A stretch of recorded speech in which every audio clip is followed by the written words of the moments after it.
The new principal laughed when she saw him mopping the floor, joking that even disabled people can find work here. But 3 hours later, when she discovered that disabled Janitor had saved 200 children in Fallujah and still bore shrapnel in his leg, her entire career crumbled with a single Google search. Welcome to the Human Stories. Before we begin this powerful story of respect, humility, and hidden heroes, tell me in the comments from which city you're watching today. And if you believe stories like this need to be heard, hit that subscribe button and help us honor those who never asked to be noticed.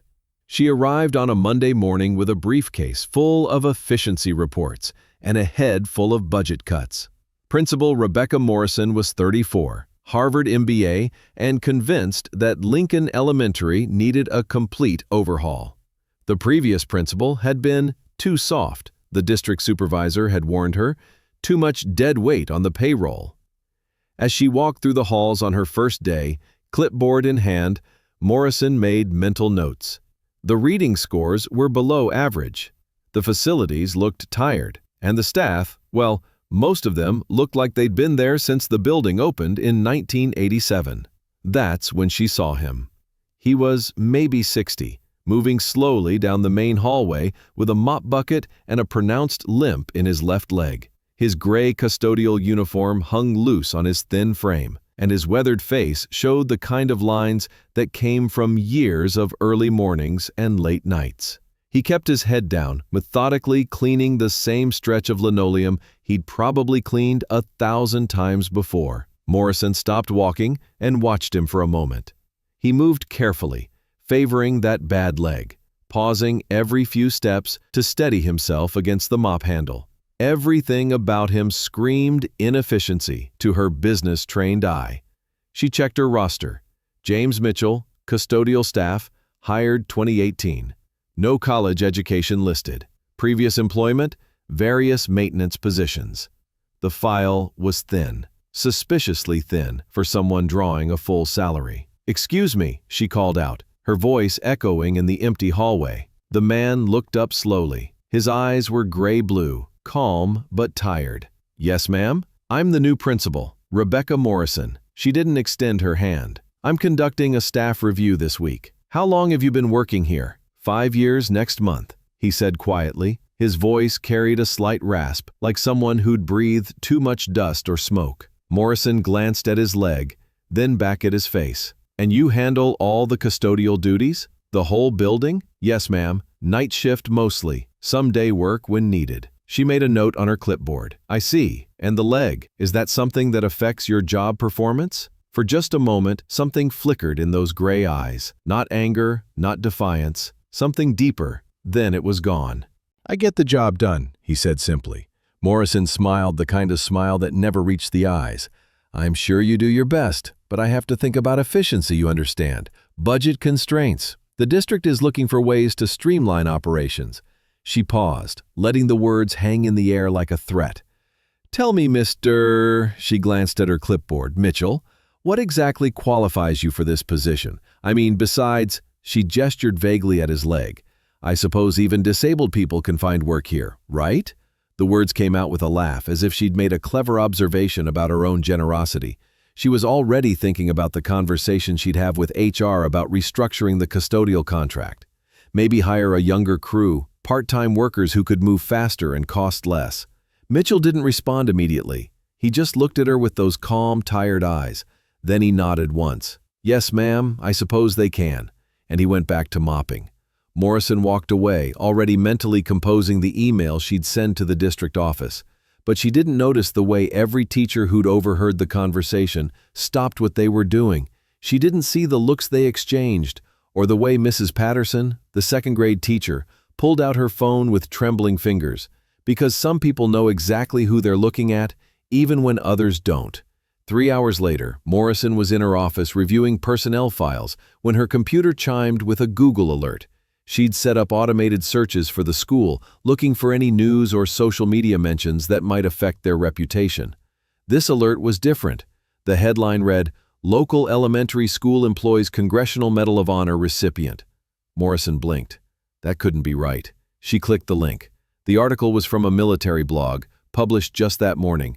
It featured a grainy photograph taken through the school's front windows. James Mitchell, unmistakable in his gray uniform, pushing a dust mop down the main hallway. But the caption beneath the photo made Morrison's blood run cold. Staff Sergeant James Robert Mitchell, U.S. Army Rangers, Medal of Honor recipient for actions during Operation Iraqi Freedom. Currently employed as custodial staff at Lincoln Elementary School. The article continued. According to multiple sources, Mitchell has been working quietly at the school for nearly 5 years, never once mentioning his military service or the heroic actions that made him one of only 3,500 Americans to receive the nation's highest military decoration. On April 15, 2004, then Staff Sergeant Mitchell's convoy was ambushed outside Fallujah. When an IED destroyed the lead vehicle containing an Iraqi translator and his family, including 3 children, Mitchell single-handedly held off insurgent forces for over an hour while evacuating the wounded. Despite taking shrapnel in his left leg that would leave him with a permanent limp, Mitchell continued fighting until reinforcements arrived. The official citation reads, "For conspicuous gallantry and intrepidity at the risk of his life above and beyond the call of duty." But perhaps most remarkably, Mitchell has spent the last 5 years mopping floors and emptying trash cans without ever mentioning his service. According to Mrs. Sarah Patterson, a teacher at the school, James never talks about himself. He just does his job, helps the kids when they need it, and goes home. We had no idea. Morrison's hands were shaking as she scrolled down to read the rest.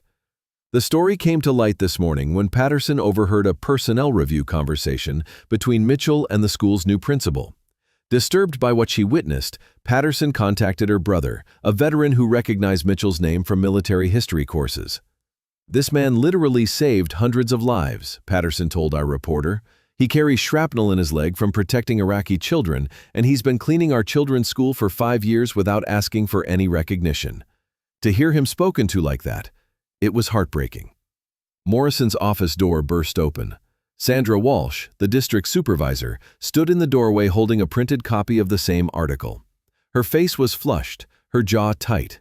"Rebecca, my office, now." The walk down the hall felt like a death march. Morrison's heels clicked against the linoleum, the same linoleum that James Mitchell had been mopping when she'd made her comment about disabled people finding work. Walsh didn't sit down when they reached her office. She just slammed the printout on her desk. "Explain this." Morrison tried to find her voice. I had no idea about his background. The personnel file didn't." "You had no idea?" Walsh's voice rose. "So that makes it acceptable to mock a disabled veteran? To joke about his employment as if you're doing him some kind of charity?" "I wasn't mocking. Even disabled people can find work here. That's a direct quote, Rebecca, from a teacher who was so horrified she felt compelled to investigate the man you were belittling." Morrison felt the room spinning. "How was I supposed to know? There's nothing in his file about military service." Walsh picked up another paper from her desk. "That's because Staff Sergeant Mitchell specifically requested that his military record not be included in his employment file. He didn't want special treatment. He didn't want recognition. He just wanted to work." She leaned forward, her voice dropping to a dangerous whisper. "Do you understand what you've done? This story is already being picked up by national news. The phone hasn't stopped ringing. We have reporters asking how the district hires its administrative staff. They're asking how someone with an MBA from Harvard doesn't know how to treat employees with basic human dignity." Morrison's mouth opened and closed like a fish gasping for air. Walsh continued. "The mayor's office called. The governor's press secretary called. The American Legion called, and in about 2 hours, James Mitchell is going to walk into this building for his evening shift, and I'm going to have to explain to a Congressional Medal of Honor recipient why his boss thinks he's a charity case." "I can apologize." "No," Walsh's voice was ice. "You can clean out your office. Security will escort you out at the end of the day." Morrison felt her legs give out. She sank into the chair behind her. "But I just started. I have a contract. You have a moral clause in that contract. And mocking disabled veterans violates every standard this district holds." Walsh picked up her phone. "Human Resources will be in touch about the termination proceedings." As Morrison sat there in stunned silence, her career dissolving around her, James Mitchell was in the school's basement, organizing supplies for the evening cleaning routine. He'd seen the teachers looking at him differently all afternoon, whispering among themselves. He'd noticed the unusual number of cars in the parking lot. Reporters, though he didn't know that yet. Mrs. Patterson had found him during lunch and tried to apologize for what had happened. She'd explained about the article, about the attention it was receiving. Mitchell had listened patiently, then simply said, "It's not your fault, ma'am, but I appreciate you looking out for me." "James," she'd said, tears in her eyes, "we had no idea what you'd done, what you'd sacrificed." He'd smiled then, the first real smile anyone at the school had seen from him in 5 years. "I didn't sacrifice anything," he'd said quietly. "I did my job, just like I'm doing now." That evening, as Mitchell began his usual rounds, he found something different. Taped to his supply closet door was a handwritten note from every teacher in the school. It wasn't flowery or dramatic. It simply said, "Thank you for your service, both then and now." Below that, in a child's crayon handwriting, someone had added, "Mr. James, you make our school the cleanest and safest place in the world." Mitchell stood there for a long moment, reading the note. His weathered hands, scarred from shrapnel and years of hard work, shook slightly as he folded the paper and put it in his shirt pocket. Then he picked up his mop and went back to work. Because that's what soldiers do. They serve. Whether it's in the desert of Iraq or the hallways of Lincoln Elementary, they do their job without asking for thanks, without demanding recognition, without needing anyone to understand the weight they carry. The next morning, Morrison's office was being cleaned out by security. Her nameplate had already been removed from the door. The district had issued a public apology and announced that James Mitchell would be honored at the next school board meeting, though he'd politely declined any ceremony. A week later, a small brass plaque appeared on the wall near the main entrance. It didn't mention his Medal of Honor. It didn't detail his heroic actions in Fallujah. It simply read, "In appreciation of James Mitchell, whose service to our children continues every day." Below that, in smaller text, "Some heroes wear capes, others carry mops." Mitchell never asked who put it there. He just nodded at it each morning when he arrived for work, the same way he'd nod at the flag outside his old base. A quiet acknowledgement between him and something larger than himself, because true heroes don't need their stories told. They just need people to understand. That heroism isn't about the uniform you wear or the medals on your chest. It's about showing up, doing the work, and taking care of the people around you, even when, especially when, no one's watching.